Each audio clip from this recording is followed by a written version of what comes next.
Hi friends, ఈరోజు నేను టేస్ట్తో పాటు హెల్త్కి ఎంతో బెనిఫిట్స్ని ఇచ్చే పెసరపప్పు దోశలు వేసి చూపించబోతున్నాను. మనకి కావలసిన ఇంగ్రీడియంట్స్ 2 గ్లాసుల పెసలు,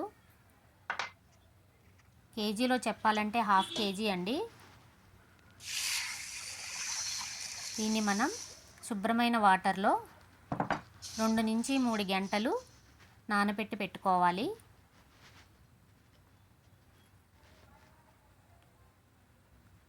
2-3 గంటల తర్వాత నేను వీడియోలో చూపిస్తున్న విధంగా శుభ్రం చేసుకోవాలి.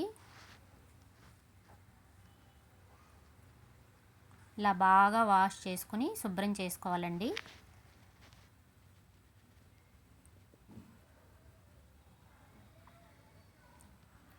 నేను ఇక్కడ మీకు గ్రైండర్లో వేసి చూపిస్తున్నాను. గ్రైండర్లో వేసిన పెసర దోశలు చాలా బాగుంటాయి. మీకు నచ్చితే మీరు ఇంట్లో రుబ్రోలు పత్రం ఉన్నా కూడా దానిలో కూడా వేసుకోవచ్చు. లేదంటే మిక్సీ ఉన్నవాళ్ళు మిక్సీ, జ్యూసర్లో కూడా వేసుకోవచ్చండి. ఈ పెసలు దేనిలో వేసినా కూడా చాలా ఈజీగా నలిగిపోతాయి. వాటర్ని అప్పుడప్పుడు స్ప్రింకిల్ చేసుకుంటూ గ్రైండ్ చేసుకోవాలండి. ఇంకా దీనిలోకి ఇక్కడ నేను 2 ఇంచుల అల్లం ముక్క, 8 పచ్చిమిర్చి వేస్తున్నాను. ఇలా కడిగి శుభ్రంగా ముక్కలు చేసుకొని గ్రైండ్ చేస్తున్నప్పుడే ఈ అల్లం పచ్చిమిర్చి యాడ్ చేసుకోవాలండి. ఈ బ్యాటర్ చాలా తొందరగా గ్రైండ్ అయిపోతుందండి. నాకు ఇక్కడ 10 నిమిషాల టైం మాత్రమే తీసుకుంది. చాలా ఈజీ అండి ఇది. చూసారుగా ఎంత ఫ్లఫీగా వచ్చిందో బ్యాటర్. ఇక్కడ నేను 1 table spoon salt and 1 table spoon jeera add చేస్తున్నాను. బాగా కలుపుకోవాలండి. ఉప్పు, జీలకర్ర బాగా కలిసే విధంగా ఇలా బాగా కలుపుకోవాలి. ఇప్పుడు మనం గార్నిష్ కోసం ఒక పెద్ద క్యారెట్, 2 ఉల్లిపాయలు, ఇలా కొత్తిమీర తీసుకోవాలి. క్యారెట్ను ఇలా గ్రేట్ చేసుకోవాలండి, కోయకూడదు. ఇలా గ్రేట్ చేసుకోవాలి, అంటే తురమాలి.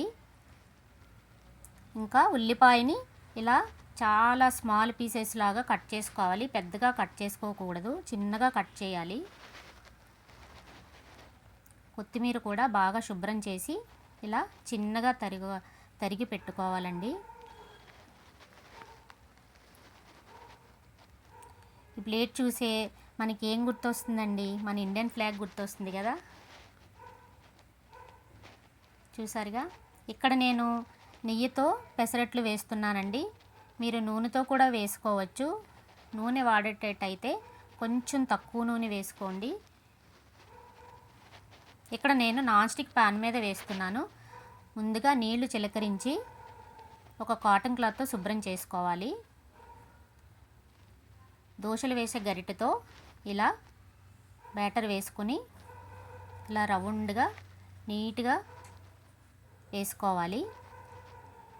ఇలా మనం తురుముకున్న క్యారెట్, ఉల్లిపాయలు, కొత్తిమీర తరుగు వేసుకొని 1 టేబుల్ స్పూన్ నెయ్యి వేసుకొని ఇలా అట్ల కాడతో సర్ది గోల్డెన్ బ్రౌన్ వచ్చాక ఇలా తీసి పక్కన పెట్టుకోవాలి. నెక్స్ట్ ఇంకొకటి కూడా వేసి చూపిస్తున్నానండి. ఇలా నీళ్ళు స్ప్రింకిల్ చేసి మళ్ళీ శుభ్రం చేసుకోవాలి. ఇలా చూపిస్తున్న విధంగా అందంగా అట్ల గరిటెతో ఇలా వేసుకోవాలి. ఈ విధంగా నీట్గా గార్నిష్ చేసుకొని